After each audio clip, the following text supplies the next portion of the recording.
To me, mostly, I think this has been a reminder again that things are not black and white. And in a way, two things can be true at the same time. On the one hand, when we think about sustainability in general, when you think about the United Nations Sustainable Development Goals, they are a vision for a sustainable future. It is an aspiration to how we want the world to look. That's not the same thing as saying that you will get to that today. And I think certainly the current situation in the global energy markets are a huge reminder that you cannot just switch from where we are today to a sustainable future in a second, that we need a transition. We need a transition in terms of energy. We need a transition actually from most sustainability perspectives. I'm Jim Haskell, editor of the Bridgewater Daily Observations.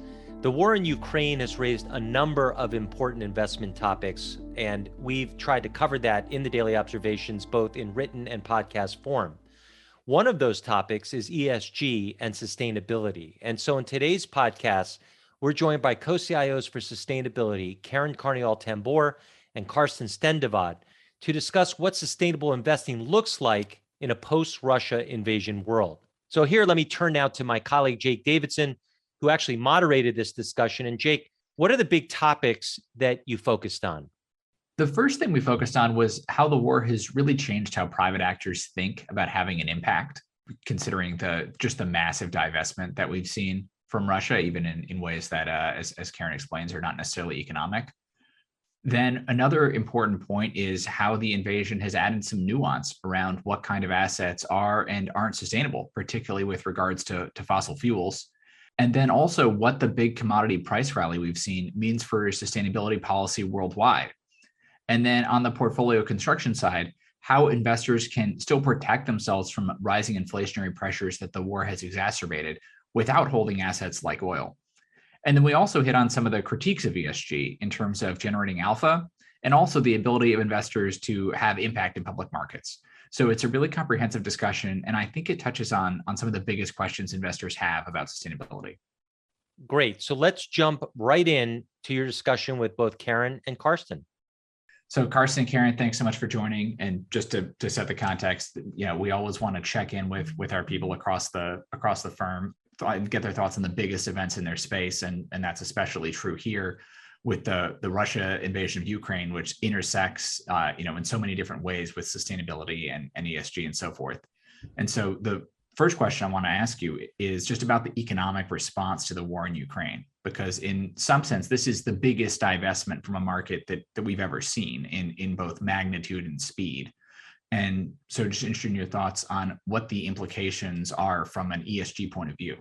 What I'd say is that it is really interesting when I think back at the last few years, when we started talking to different institutional money managers about explicitly making decisions about what they were going to hold based on non-financial considerations and thinking about the impact of where their capital goes and how their capital might have second and third order consequences in the world.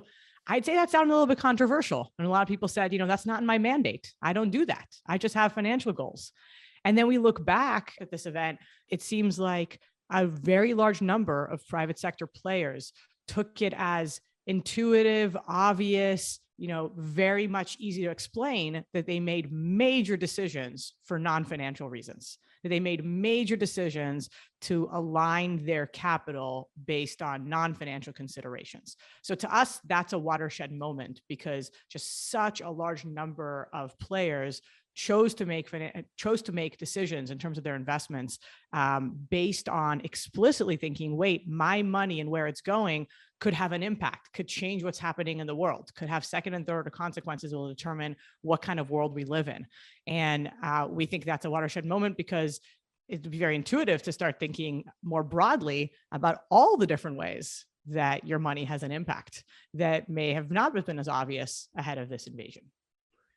And the debate around, well, how should I weigh financial versus non-financial considerations? Are there trade-offs? Of course, that's a very relevant question. But notice how that really has not been voiced as much in this case. It's been so clear that we have a preference, we have a clear non-financial preference for how we deploy the capital.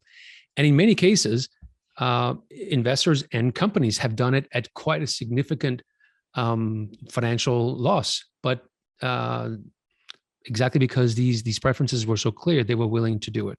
Now, of course, it's also an extreme situation with this tragic invasion of Ukraine.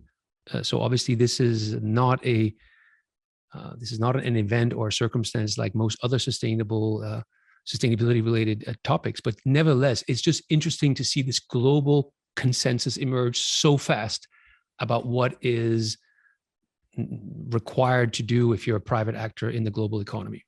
The other thing I would add to that is that I think it's also expanded investors' views of what impact through public markets might mean, because a lot of the discussions we had ahead of this really circled around this idea of how much impact can you really have as, one capital provider? How much impact do you really have in public markets? So many people hold a certain company, hold a certain bonds. Does it really matter if you invest or you don't? And we think those are great questions. And these are the right, kind of theories of change and questions people should be asking. We don't see them that differently than questions of like, should you vote? Like anyone vote doesn't matter. But going through this experience, I think really widened people's views of what the implications could be. How are the ways that private capital could actually matter to outcomes in the world? Before Russia's invasion of Ukraine, we wouldn't even be talking about questions like, what's it like if Visa stops servicing a country? Or what does it mean if, McDonald's stops selling somewhere, or if companies stop certain, joint ventures that they have? And so we've just seen a much wider array of ways that investors can say, these are ways that my money may have an impact in the real world. And that really opens up a lot of possibilities. I want to ask you a question about some of the nuances around sustainable investing that have been highlighted by this crisis, because when you think about sustainability and defining what sustainability is, there's always been a consensus that investing in something like fossil fuels is not furthering sustainable outcomes. And I think the Ukraine invasion has maybe added some ambiguity there, that perhaps fossil fuel investment could be important for sustaining democracy, for example. Have you seen a shift or a change in the debate around what sustainability means? Well, to me, mostly, I think this has been a reminder again that things are not black and white. And in a way, two things can be true at the same time. On the one hand, when we think about sustainability in general, when you think about the United Nations Sustainable Development Goals, they are a vision for a sustainable future. It is an aspiration to how we want the world to look. And if you're a sustainable investor, you're trying to allocate your capital towards those outcomes. So at the margin, you help or you support the development of the world in that direction.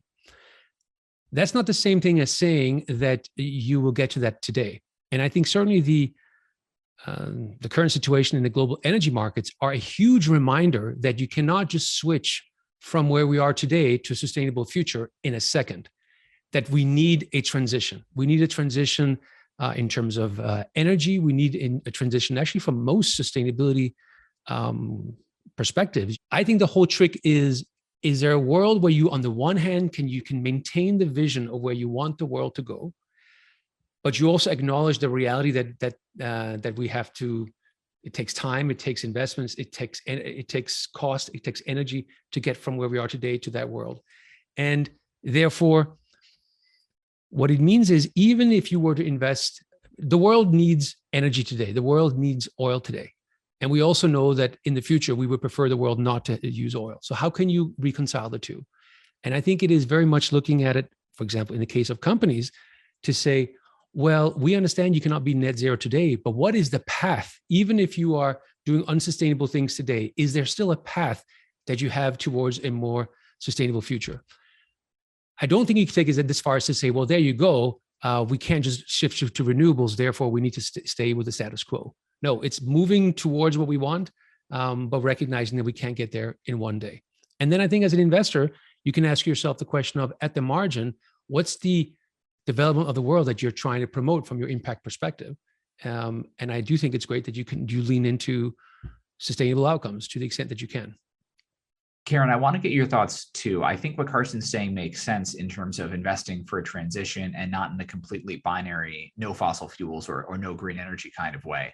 But does this mean that sustainability, at least in the short term, could include fossil fuels to some extent? The commitment most investors have made on energy is that they want their portfolio to be consistent with net zero, which is an over time perspective that governments have signed onto of sort of where we want to be in the next 30 years in order to avoid the worst damages of climate change. And it was always questionable, what path should the world take to actually getting to net zero by 2050? And therefore, if you're an investor, what does it mean for your portfolio to be, both consistent with that path or even actively pushing or making that path more likely? And the way I see it, Russia invades the Ukraine, and that raises new perspectives to the energy transition. Namely, energy security becomes, paramountly important for countries that weren't thinking about it that seriously, and creates, different supply-demand dynamics. And very appropriately, it's raising questions about what is the best way to do an energy transition. So let me take a significant example with US shale, which is, I think there's pretty good arguments that actually the right way for the world to make a transition to net zero would actually be to pump more shale today. Because if you're short oil today, if you have a choice between capital investments that are 20 years capital investments or extremely dirty oil like tar sands versus shale might actually be your best option because you make investments and they die off pretty quickly. So you're not committing to keep getting oil out of the ground all the way to 2050. And so that might be a very reasonable approach to what actually is a good way to get to net zero. Then you have the question as an investor of what role do I want to play? You may think as an investor, actually the best thing to do is pump shale, and still might not want that to be your capital and your profits, because you might think, well, I still want to be on the side of making the incentives as much as possible to contribute to the green transition. And the price incentives are already there. They don't need my capital. You might think actually the most important places to provide capital are to accelerating the technologies to get us all the way to net zero, to providing capital to the emerging world. So you might still not choose to go provide your capital in that direction. From my perspective, the most important question that investors that have net zero commitments need to ask themselves are, they've already committed, like these investors have already committed that they want to, be a part of that path. They're already saying that they're overlaying their portfolio with these considerations, with wanting, net zero to be part of what they're accomplishing with their capital. And the question of how does it make sense depending on your particular skill set, opportunity set, and what it means to be consistent with net zero are tough questions for every investor to wrestle with, and ones that we've had, great conversations with a lot of our clients asking these questions and looking at their portfolios and saying, how would you think about meeting your net zero commitments and contributing as much as you can to whatever that path might be? How do you think the Russia invasion is going to affect this transition to net zero? Will this be an incentive to move even more toward sustainable energy sources, or a setback because many countries will need to move even more toward less green sources in the near term? Probably one of the most important things that came out of Russia's invasion of Ukraine in sort of the medium term as a research organization interested in sustainability issues is exactly that, is that we need to look at this event as one that causes us to rethink, how do we think that the world is going to respond to climate change? As researchers, we don't come at it from a perspective that we know the world will succeed. The world might fail. The world might totally fail to get to net zero. It may not transition. What's important to us as researchers understanding the world is to objectively look at the world and say, what is likely to happen and why? What are the incentives being set up? And we look at Russia's invasion of Ukraine as something that, it's not clear yet what direction it's going to go. In the very near term, two things have happened. One is that by creating this supply squeeze and creating this pricing mechanism, some of the tools that people actually thought would be helpful to accelerate the climate transition have been put in place. In other words, actually the quote unquote bad energy is getting more expensive. But of course, that's not happening in the best way, because it's not like coal is getting most scarce relative to natural gas, when coal is the worst for the environment and natural gas is better than that. It's happening based on what is it that Russia is most central to, which natural gas is what's going to be most scarce given Russia's invasion. The second piece is that if we had just taxed all of these, sources of energy through cap and trade systems, we'd have this big windfall now that we could choose what to do with as a society and say, let's go help poor people that have greater costs of energy in their lives. Let's go invest in things. But that's not the case.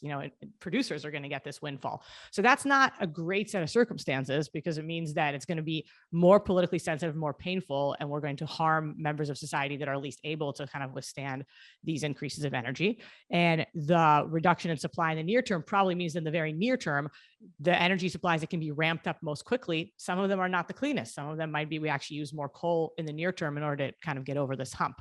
But there's also opportunity here. There's opportunity here that having this price mechanism, having this supply squeeze raises, kind of the urgency that many parts of the world feel to build out greener infrastructure, and that the, kind of energy security mandate also accelerates this idea that actually green energy is a lot more secure because it's your own sunlight or it's your own wind. You're not importing it the same way. And we're seeing very promising signs in Europe that was already very committed to combating climate change, is now also becoming very committed to dealing with their energy security. Real quality discussions happening about how do we accelerate in a meaningful way our ability to increase our renewable capacity. So if you add those things up, we could actually end up, moving faster towards curbing climate change than previously before the invasion. We don't know what part that's going to land. Our job as researchers is to keep studying these things, looking for guideposts, seeing how the world evolves. And then just to follow up on that, Europe in particular has been sort of publicly debating how it's going to get off Russian gas, and therefore it's been a little bit more transparent. Is there anything you're kind of seeing that's more concrete as to how Europe's planning to do that, how its energy transition over the next 7 to 10 years is going to look? Now, I think the world is lucky that the consensus in Europe that curbing climate change is important is extremely powerful. I've personally heard it described to me by European policymakers as the strongest policy consensus in a generation. So we went into this crisis with very strong public consensus about curbing climate change. Now, of course, Europe also feels much more directly threatened by what's happening in Russia than other countries. And so I believe the consensus about security policy is also going to be very strong and enduring in the same way. What we're seeing happen mostly is, a real redoubling of energy to say, can we even go faster? I think that you're seeing Europeans say, we really have to deal with our security challenge and we want to cut out Russia. We don't want to be dependent on them. But at the same time, we don't want to accept that the answer to that is going backward on our climate commitments and, in the worst case, actually going back to coal. That's not what we want. And so you add those two things up and you're getting, I think, a degree of policymaker energy and creativity and applying solutions that were previously not considered on the table, like extending the life of nuclear. That's hopefully going to push us to a much more concerted effort to build out renewable energy capacity in Europe than they were planning before. And they were already relatively ambitious before this. In their near term, Europe will probably move backwards, but with them, it's likely to, move them forward faster. And if you think about, we've talked before about sort of our framework of all the different ways that you can accelerate curbing climate change. And we've said that there are real challenges in this inflationary environment to be reliant on just making energy expensive and cutting off supply. Europe seems to be moving most aggressively to use the tools that we have said are likely the most helpful in this environment, which is, public support, funding, incentives, subsidies, very clear direction of wanting to add renewable capacity and putting the positions in place to make that happen. I want to move to some of the critiques on ESG investing that have come up maybe over the last few months and also maybe heightened by the Ukraine invasion. One of them is just, when we talk about ESG can mean so many things. And what we talked about so far is ESG and having impact. There's another kind of ESG that is more about alpha, outperforming by removing certain risks. So for example, climate risk or governance risk or social risk. And I think the critique that some have raised following the Russia invasion is that sort of ESG kind of missed this one. They're revealed there's an additional tail risk for energy that actually could go the other way. The governance component or the social component didn't really seem to emphasize governments like Russia. How do you interpret that, and how should investors interpret that?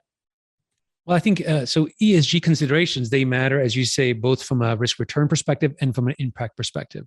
And we've spoken a lot about the impact side. From the risk side, it's one out of many considerations that drive a financial decision.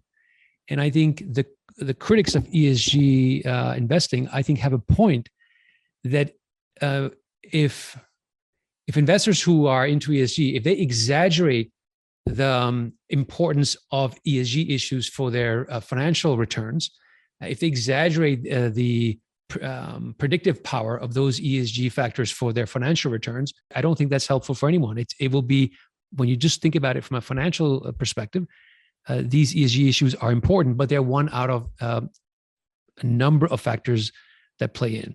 which is why it's so important to be very clear about when we talk about ESG issues, why do we talk about them? Of course, to the extent that it helps you make good financial decisions, that's great. But if you really, what you're saying is you have this, it's really about a preference for where you want to deploy your capital in terms of how you want the world to evolve, you should be explicit about that and not confound the two. And I think a lot of the critique of ESG investing has been about really pointing out that when investors aren't clear about what they mean by ESG, it can lead to confusion. I think there's been a lot of confusion with this idea that if only investors consider social and governance or environmental issues, they're sure to make more money.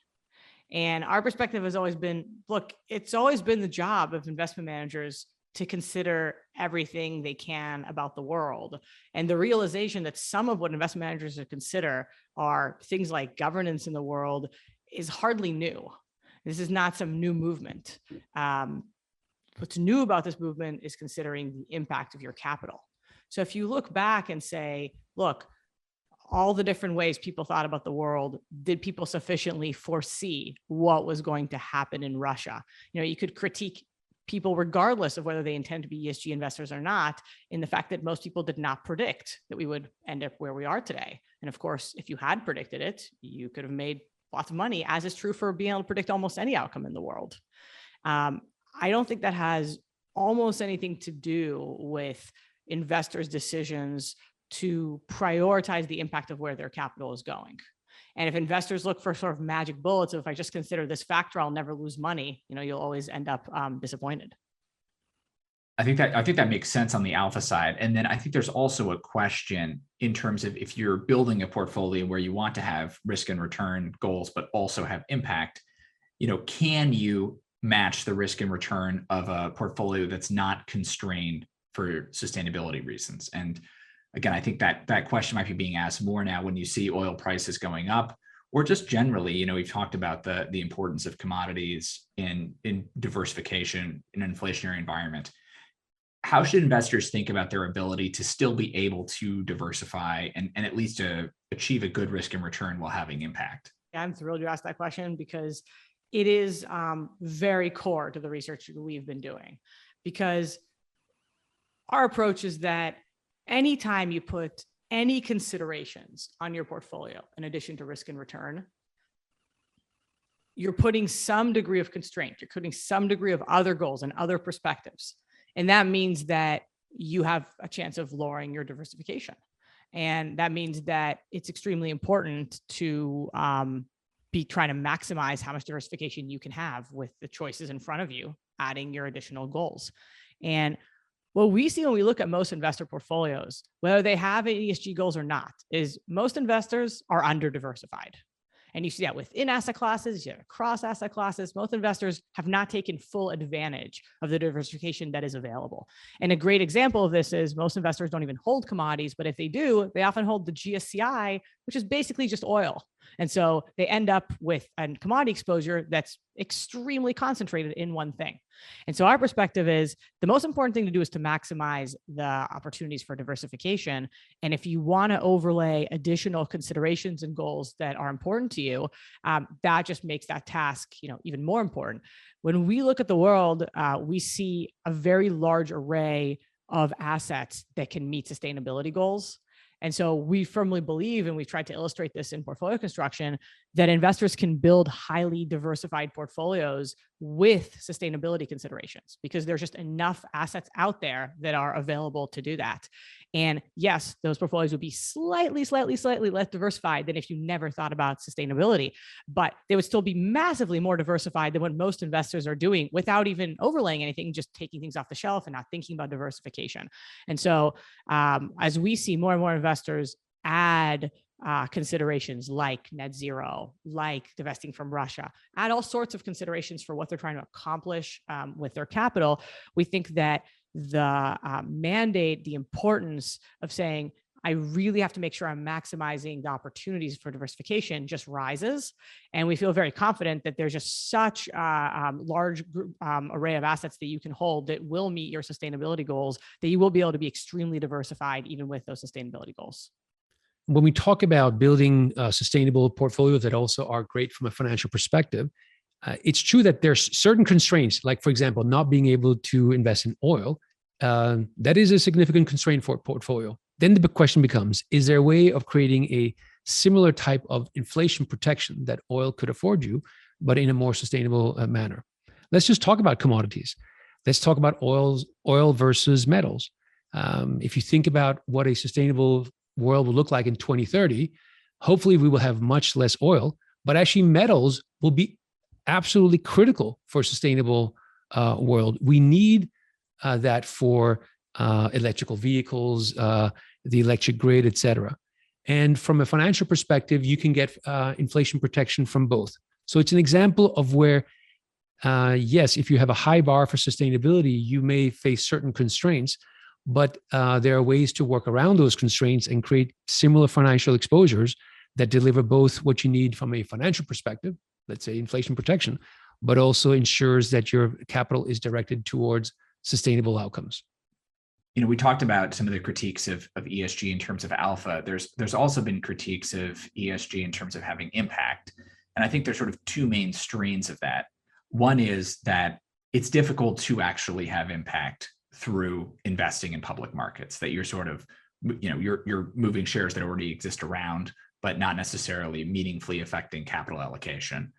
And then the other being that this isn't even a good way to have impact. That even if you were able to have some modicum of a difference through your investment portfolio, the real thing is to have influence through policy, and that ESG or sustainable investing is a distraction from that. So I'm just interested to get your thoughts on those. Let me take the last one first. You can be a strong believer in sustainable investing, but that doesn't mean you think that is the most important thing in the world to create a sustainable future. There's no doubt that policies obviously have the biggest impact in terms of how the world is put together, whether we can shift the direction of a society. Obviously, the political system and policies are the most important driver of that.